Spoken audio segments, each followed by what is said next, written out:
हम लोग चलते हैं अब कम्युनिकेशन पर। देखिए हम लोग का कम्युनिकेशन आ गया है अब। बहुत बढ़िया प्रश्न। देखें क्या है, संदेश कोई भी संकेत है जो निम्नलिखित में से किसकी प्रतिक्रिया को ट्रिगर करता है। तो साथियों हम लोग संकेत किसी को भेजते हैं, हम लोग सेंडर हो गए, जिसको भेजते हैं वो रिसीवर हो जाता है। तो सेंडर किसी के पास संदेश भेजा, रिसीवर के पास।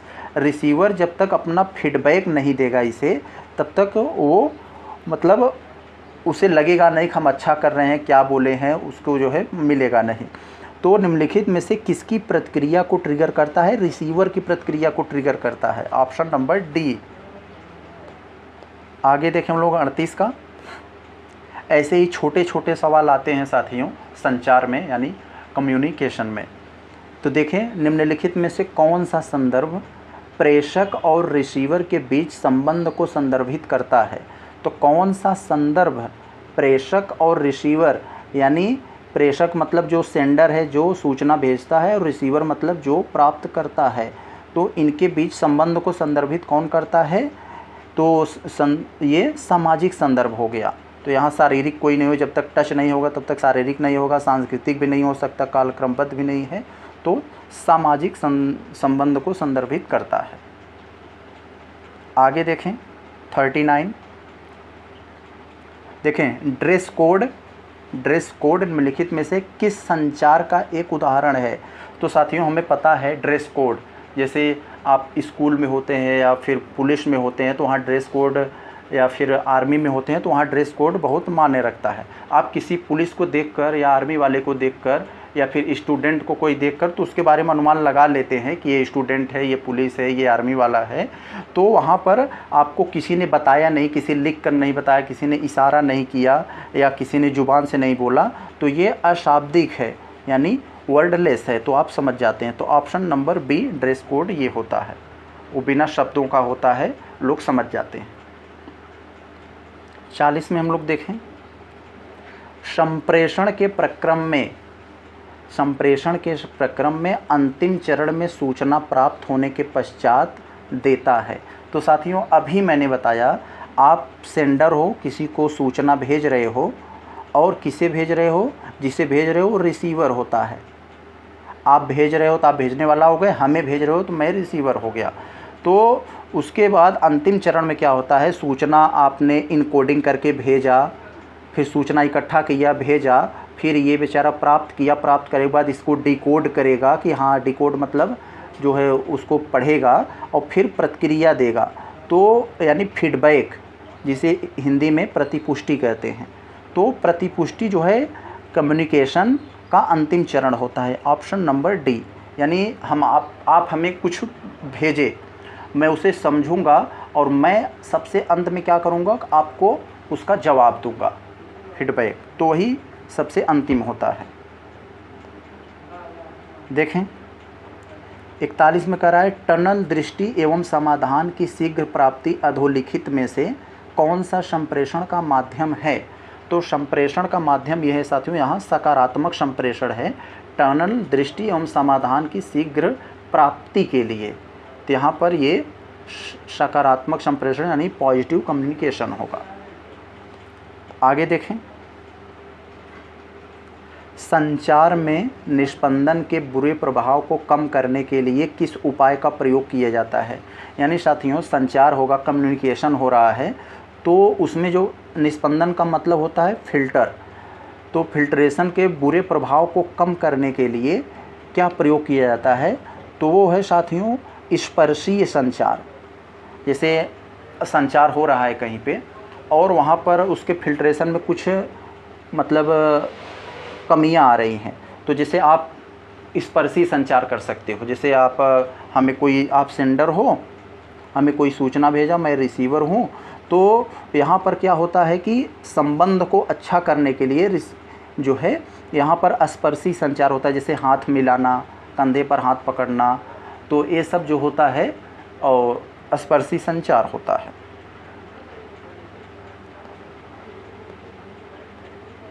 तिरालीस में क्या है, निम्नलिखित में से कौन सा अशाब्दिक संप्रेषण है, यानी बिना शब्द वाला संप्रेषण है। अभी मैंने बताया था एक ड्रेस कोड वाला, तो उसी टाइप का।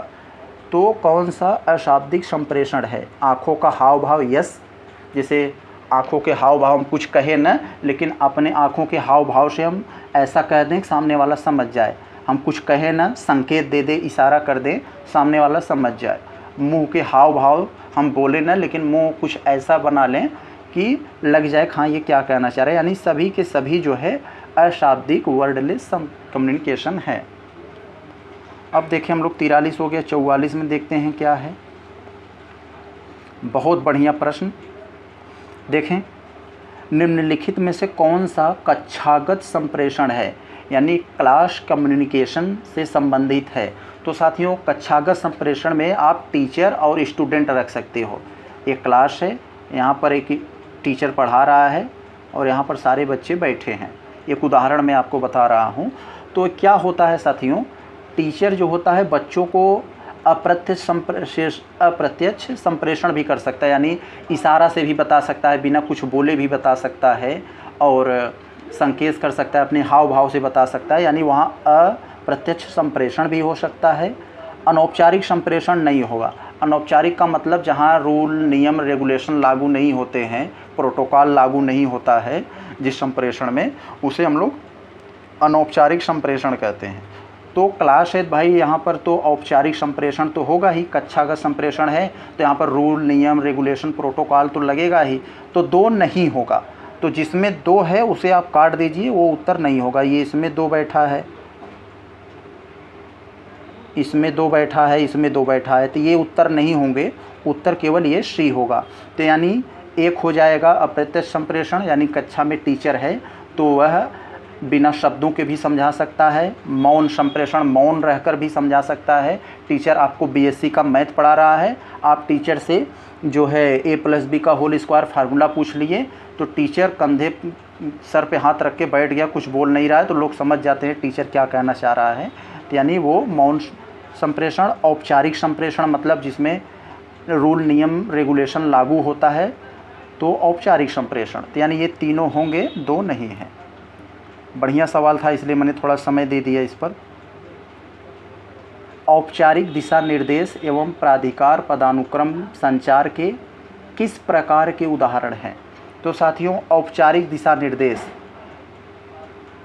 निर्देश जिसे इंग्लिश हम लोग गाइडलाइन कहते हैं, एवं प्राधिकार पदानुक्रम के संचार के किस प्रकार का उदाहरण है? तो यहाँ नियंत्रण, जैसे साथियों कोई संगठन है, जैसे मोदी जी हैं, मोदी जी का जो है नियंत्रण योगी जी पर होगा। जैसे उदाहरण बता रहे, योगी जी का नियंत्रण जो डिप्टी सीएम है उन पर होगा, डिप्टी सीएम का उनके जो और छिटपुटिया नेता हैं उन पर होगा। तो इस तरह से ये पदानुक्रम, प्राधिकार पदानुक्रम संचार में होता है। तो यहाँ पर नियंत्रण काम करता है, कंट्रोलिंग, यहाँ से इनको नियंत्रण होगा।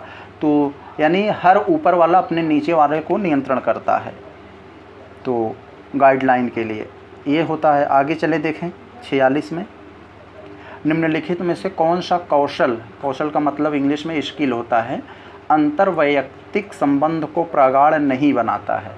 अंतर्वैयक्तिक कौशल का मतलब होता है साथियों एक दूसरे से रिश्ते बनाने का जो स्किल होती है, उसे हम लोग अंतर्वैयक्तिक कौशल कहते हैं। तो इसमें क्या होगा, तो यहाँ पर प्रगाढ़ नहीं बनाता है, इसमें हमें बताना है।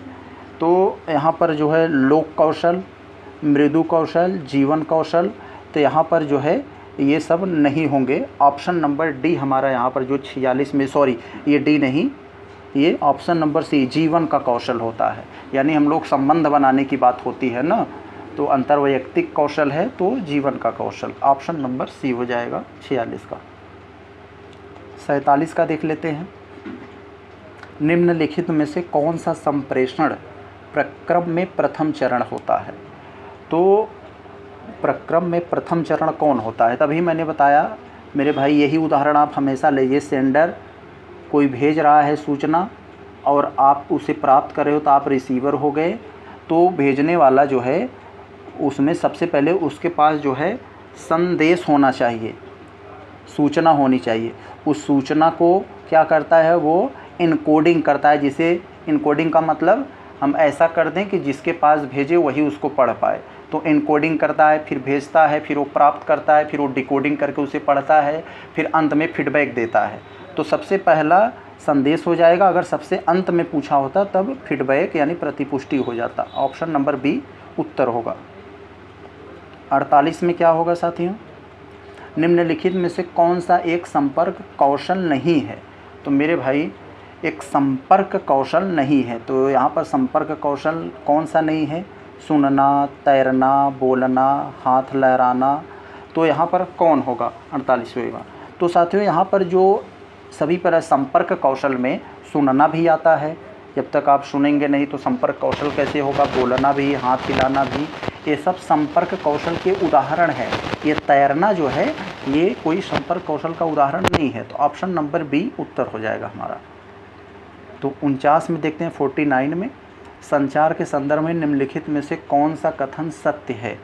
तो कम्युनिकेशन के संदर्भ में हमारा कौन सा कथन सत्य है इसे बताना है। तो पहला पढ़े हम लोग, संचार समाज के लिए वैकल्पिक हैं। तो संचार समाज के लिए वैकल्पिक हैं, तो ये तो सही है। संचार समाज के लिए दीर्घकालिक संबंधों के बारे में होता है, तो ये भी सही लग रहा है, ये भी सही है। संचार एवं सामाजिकरण एक ही बात है, तो सही बात है, संचार सामाजिकरण दोनों लगभग एक ही बात होती है। तो ऑप्शन नंबर डी हमारा उत्तर हो जाएगा 49 का, यही हमारा उत्तर है। 50 हम लोग देख लेते हैं। संचार निम्न में से यह किनसे मध्य समन्वय स्थापित करता है। तो आपसे पूछ रहा है जो नीचे दिए गए हैं उनमें से संचार किनके मध्य समन्वय यानी स्थापित करता है, तो ये आपको बताना है 50वें वाले में। तो साथियों स्रोत, समाचार और माध्यम, इन तीनों के जो है ये संबंध स्थापित करता है संचार, ऑप्शन नंबर डी। यानी स्रोत मतलब जहाँ से वो सूचनाएं जो है निकली, और जब सूचनाएं निकली हैं तो किसी माध्यम से पहुँचेंगी ना, सेंडर भेजा तो किसी माध्यम से जाएगा तो रिसीवर के पास, तो माध्यम भी होगा, और वो कुछ न कुछ जो भेज रहा है वो उसके पास समाचार भी होना चाहिए भेजने के लिए। आगे देखें हम लोग 51 में, निम्नलिखित में से कौन अंतर्वैयक्तिक संचार के संभावित परिणाम नहीं हो सकते। तो संभावित अंतर्वैयक्तिक संचार अभी मैंने बताया, अंतर्वैयक्तिक एक दूसरे से कनेक्ट होने का जितना जो क्षमता होती है उसे हम लोग अंतर्वैयक्तिक संचार कहते हैं। तो संभावित परिणाम क्या नहीं हो सकता है इसे हमें बताना है इसमें वाले में। तो साथियों श्रोता संदेश से पूरी तरह सहमत हो, ये वाली यहाँ बात नहीं है, संभावित परिणाम नहीं है इसका। श्रोता संदेश से न तो सहमत है और न ही असहमत, तो यहाँ पर ये वाला गलत है, तो बाकी यहाँ पर ये गलत है, और ये जब ये गलत हो गया तो आप आंख मूंद कर मान लीजिए ये सही है, क्योंकि श्रोता संदेश से आंशिक रूप से सहमत है, श्रोता संदेश समझता नहीं, तो ये सब नहीं होंगे, क्योंकि यहाँ नहीं लगा दिया तो हमें उल्टा सोचना पड़ेगा। तो यहाँ पर हमारा जो उत्तर होगा 51 का हमारा ऑप्शन नंबर बी हो जाएगा।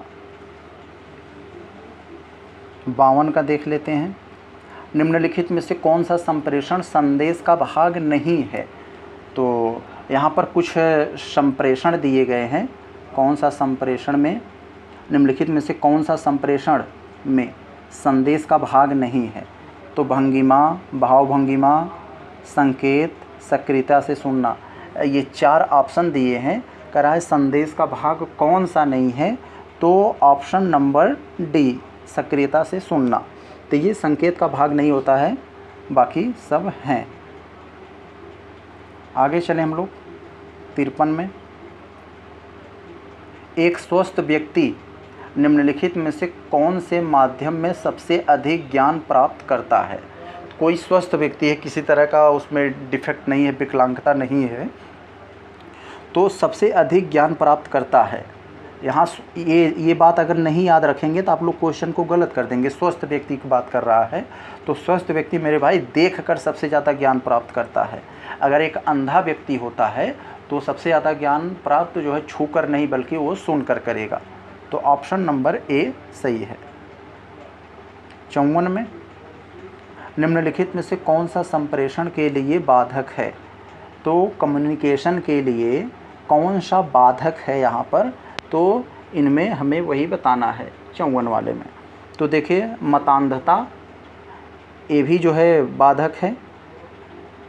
परिवेश प्रभाव, आसपास के चीज़ें जो है बहुत ज़्यादा उसके इन्वायरमेंट में मतलब ठीक नहीं है, तो उससे भी संचार प्रभावित हो सकता है, सुनने में, भेजने में।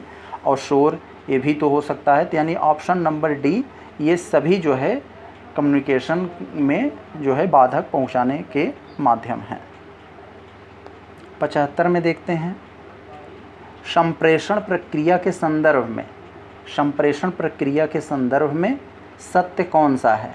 तो यहाँ पर सत्य पूछा जा रहा है साथियों, तो यह एक गतिशील प्रक्रिया है। जी बिल्कुल यही सत्य है, संप्रेषण एक गतिशील प्रक्रिया होती है। यानी हम मान लीजिए गलत आदमी है, तो संप्रेषण ऐसा होता है, सूचना ऐसी होती है, वो सूचना हमारे विचार में आके समाहित होगी, हमारा विचार बदलेगा तो हम कुछ अच्छा करेंगे। तो यानी वो विचारों को बदल सकती है। तो यानी एक तरह का ये गतिशील प्रक्रिया है संप्रेषण।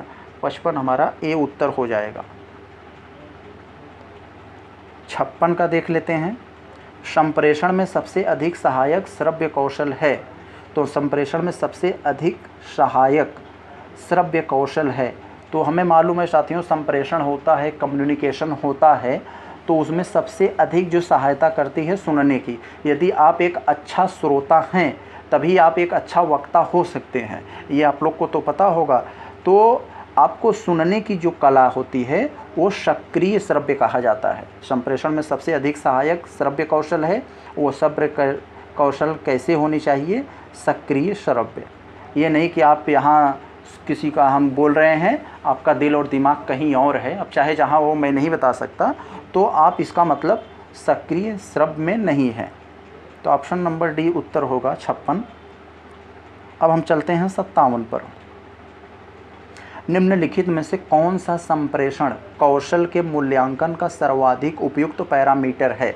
तो मेरे भाई संप्रेषण यानी यहाँ पर कम्युनिकेशन स्किल दिया है, तो कौन सा कम्युनिकेशन स्किल मूल्यांकन का सर्वाधिक उपयुक्त पैरामीटर है? जैसे हम आपको कोई सूचना भेजे, मैं सेंडर हूँ, आप रिसीवर हो, तो हमें कैसे पता लगेगा हमने उसको क्या बोला, कितना बोला, उसको अच्छा लगा, ख़राब लगा? तो ये साथियों होता है ना कि जब वो अपना फीडबैक हमें दे देगा, वो अपना फीडबैक हमें दे, जैसे आप लोग फ्लिपकार्ट से कुछ मंगवाते हो तो वो भी फीडबैक मांगता है, बहुत जगह फीडबैक मांगते हैं, तो अपने काम का मूल्यांकन करने के लिए मांगते हैं कि हमारा काम लोगों को कैसा लग रहा है। तो उसी लिए ये होता है ऑप्शन नंबर डी, पृष्ठपोषण यानी फीडबैक या प्रतिपुष्टि भी कहते हैं इसे। तो ये हो जाएगा 57 का। 58 का हम लोग देखें, बढ़िया प्रश्न। यदि आपके अधीनस्थ कर्मचारी, ध्यान से दीजिए सुनिएगा, बहुत अच्छा प्रश्न है।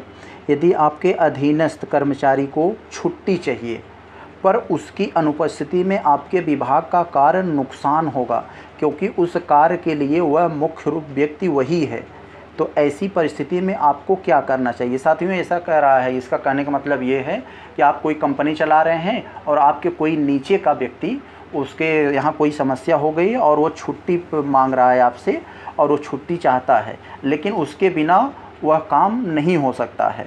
तो ऐसी परिस्थिति में आप क्या करेंगे? तो ऐसा नहीं है कि आप उसे छुट्टी नहीं देंगे, उसका घर परिवार मर जाए, तो और ऐसा भी नहीं है कि आप उसे तुरंत छोड़ देंगे, आपका पूरा नुकसान हो जाए। तो यहाँ पर क्या होता है साथियों, सबसे अच्छा ऑप्शन यहाँ पर आप लोग देखने को मिलेगा, तो आप लोग उच्च अधिकारी को भेजेंगे, ये तो नहीं हो सकता। छुट्टी मंजूरी भी तुरंत नहीं करेंगे, व्यक्ति को कार्य करने के लिए कहेंगे, तो किसी अन्य को कार्य करने के लिए कहेंगे, ये तो भी नहीं हो सकता क्योंकि वही उस कार्य को करना जानता है। तो स्वाभाविक सी बात है, ऑप्शन नंबर डी यही सत्य होगा कि उससे मिलेंगे, छुट्टी के कारण के विषय में ठीक से बात करेंगे, उसकी उपस्थिति की आवश्यकता के बारे में राजी करने का प्रयास करेंगे। तो यही ऑप्शन नंबर डी हमारा सत्य है। ऐसे प्रश्न को इसी तरीके से सॉल्व किया जाता है। तो 59 को देख लेते हैं, निम्नलिखित में से कौन सा गैर मौखिक संप्रेषण नहीं है? तो साथियों ये देखिए, आपको मूर्ख बनाने वाला, कितना खतरनाक तरीके से आपको मूर्ख बनाया जाता है ऐसे प्रश्नों में। कौन सा गैर मौखिक संप्रेषण नहीं है? तो इसका मतलब ये हुआ कौन सा मौखिक संप्रेषण है। तो दोनों में यहाँ इस बात को समझना पड़ेगा, आपको बहुत जगह ऐसे प्रश्न मिलेंगे। तो गैर मौखिक संप्रेषण संबंधित नहीं है, इसका मतलब पूछ रहा है कौन सा गैर मतलब मौखिक संप्रेषण है। तो मौखिक कौन होता है? जो मुंह से बातचीत करके किया जाता है। तो ऑप्शन नंबर बी। तो शारीरिक हाव भाव ये तो मौखिक नहीं हुआ, चेहरे की अभिव्यक्ति ये भी मौखिक नहीं हुआ, प्रतीक ये भी मौखिक नहीं हुआ, ये सब जो है अशाब्दिक हो गए। तो ऑप्शन नंबर बी बातचीत यही मौखिक हुआ। मौखिक क्यों मैंने कहा? क्योंकि गैर मौखिक संप्रेषण से संबंधित नहीं है, इसका मतलब मौखिक संप्रेषण से संबंधित है। 60वां हम लोग देखते हैं, निम्नलिखित में से कौन अधिकार शक्ति का अर्थ नहीं है? तो अधिकार शक्ति का अर्थ कौन सा नहीं है तो उसे बताना है। निर्णय लेने की शक्ति ये तो है अधिकार शक्ति में, निर्णयों को अधीनस्थों को सूचित करने के लिए शक्ति ये भी प्रयोग है अधिकार शक्ति। संगठन में कार्यरत व्यक्तियों को व्यवहार स्वरूप को प्रभावित करने या हम कह सकते हैं उन्हें गाइडलाइन देने की शक्ति है, तो ये भी सही है। लेकिन हमें पूछ रहा है कौन सा नहीं है, इस पर ध्यान देना होगा। तो ऑप्शन नंबर डी यही नहीं होगा। क्यों? क्योंकि अधीनस्थों को सामाजिक रूप से उत्तरदायी बनाने की शक्ति, ये नहीं कि आपके कंपनी में कुछ हुआ तो किसी को भी सामने लाके खड़ा कर देंगे, कह दोगे जो जवाब दो। तो उस व्यक्ति की भी अपनी निजी औपचारिकताएं होती है, निजी जीवन होता है, तो ऐसा नहीं होगा। तो ऑप्शन नंबर डी हो जाएगा। तो यहाँ पर अब हमारा आ रहे हैं हम लोग 61 वाले पर। तो इसमें 2 कथन दिए गए हैं और दोनों कथनों को पढ़कर हमें सही उत्तर देना है। तो पहला कह रहा है एक दल के नेता के लिए दल के सदस्यों की सामर्थ्य और कमजोरियों का आकलन का कौशल आवश्यक है। यस मेरे भाई, आप मान लीजिए कोई पार्टी चला रहे हैं पॉलिटिकल, तो उस पार्टी के आप लीडर हैं, तो आपको ये पता होना चाहिए उसके जो सामर्थ्य हैं, कार्यकर्ता हैं, उनकी कमजोरियों को, उनकी क्षमताओं को जानना पहचानना आपके लिए ज़रूरी है। तो ये सही है। एक दल के नेता के लिए व्यक्ति विशिष्ट लक्ष्य और दल के लिए सामान्य लक्ष्यों को निर्धारण का कौशल आवश्यक है। यस, यानी आपको लक्ष्य निर्धारण करना पड़ेगा अपने स्किल के माध्यम से। तो ऑप्शन नंबर बी ये भी सत्य है, तो यानी ऑप्शन सी हमारा सही उत्तर है। 2 के दोनों सही हैं। 61 हो गया। अब हम लोग 62 पे देख लेते हैं, 62। इसमें देखते हैं क्या कह रहा है। एक संगठन में अच्छे अंतर्वैयक्तिक कौशल, अभी मैंने बताया अंतर्वैयक्तिक कौशल ये क्या होता है कि एक दूसरे से रिश्ते बनाने की जिसकी जो स्किल होती है उसे हम लोग अंतर्वैयक्तिक कौशल कहते हैं। तो संगठन में अच्छे अंतर्वैयक्तिक कौशल युक्त व्यक्तियों की आवश्यकता है। क्योंकि तो क्यों ऐसी है कि ये अधिक उत्पादनकारी होते हैं, समस्याओं का समाधान खोजते हैं, अपने कार्य के प्रति धनात्मक अभिवृत्ति रखते हैं, यानी ऑप्शन नंबर डी ये सही है हमारा। 63 में देखें, प्रभावी पारस्परिक संचार कौशल के लिए हमें नहीं होना चाहिए। तो यानी कोई प्रभावी पारस्परिक संचार, यानी कोई आपको अच्छा इन्फॉर्मेशन मिलने के लिए तो उनमें कौन सा कौशल नहीं होना चाहिए? तो निश्चित वो परिशुद्ध, यानी वो जो हमें संचार मिल रहा है तो वो डेफिनिट होना चाहिए, शुद्ध होना चाहिए, स्पष्ट होना चाहिए, तभी समझ में आएगा, तर्कसंगत होना चाहिए, और ये व्यापक नहीं होना चाहिए, खूब भारी भरकम है उसका कोई मतलब नहीं है। तो ये हमारा उत्तर यही हो जाएगा कि यही नहीं होना चाहिए, व्यापक, और बाकी सब होने चाहिए। 64 में देखते हैं। देखें, ये भी बहुत बढ़िया प्रश्न है आपके स्किल चेक करने की। आप एक दल टीम के नेता हैं, आपके दल के अधिकतर सदस्य शिक्षित और सक्रिय हैं। ये वहाँ ध्यान देना है, आप जिस पार्टी के नेता हैं उस पार्टी के जो अन्य सदस्य हैं वो अनपढ़ नहीं है, वो पढ़े लिखे और शिक्षित हैं। अधिकतम उत्पाद यानी अधिकतम कार्य प्राप्त करने के लिए निम्नलिखित में से आप कौन सी नेतृत्व शैली सबसे उपयुक्त समझते हैं? तो यहाँ पर ये होता है साथियों, जैसे आप किसी पार्टी के नेता हैं और आपके पार्टी में सभी लोग पढ़े लिखे हैं, जानकार हैं, समझदार हैं, तो उनसे आप अच्छा ज़्यादा से ज़्यादा काम करवाने के लिए आप कौन सी विधि अपनाएंगे? तो स्वाभाविक सी बात है कि आप सहभागी पहले बनने का प्रयास करिए। आप सीधा जो है ये स्वामी बनने का प्रयास करेंगे तो लोगों पढ़े लिखे हो तो उनको अपनी हीन भावना लगेगा। तो आप जब सहभागी बनेंगे, सबको लगेगा कि मालिक कर रहे हैं तो हम भी हाथ बढ़ाएं तो आपसे दुगने तरीके से काम करेंगे। तो ऑप्शन नंबर डी हमारा सहभागी हो जाएगा। आगे देखें हम लोग 65 में, हमें दूसरों के प्रति पूर्वाग्रह क्यों नहीं रखना चाहिए। ये बहुत बढ़िया प्रश्न है, ये कई बार जो है पूछा भी गया है। पूर्वाग्रह का मतलब होता है किसी के बारे में बिना कुछ जाने गलत धारणा पैदा कर लेना। लोगों को इस तरह से इस समय मानसिकता भी बढ़ती जा रही है बहुत तेज़ी से लोगों में। अभी एक आर्टिकल आई था, उसमें भी छपा था कि पूर्वाग्रह की जो कैपेसिटी लोगों में बढ़ती जा रही है कि एक झूठा मूठा सोच लेते हैं किसी व्यक्ति के बारे में, जब उसके पास कोई तर्क नहीं होता है, कोई आधार नहीं होता है फिर भी।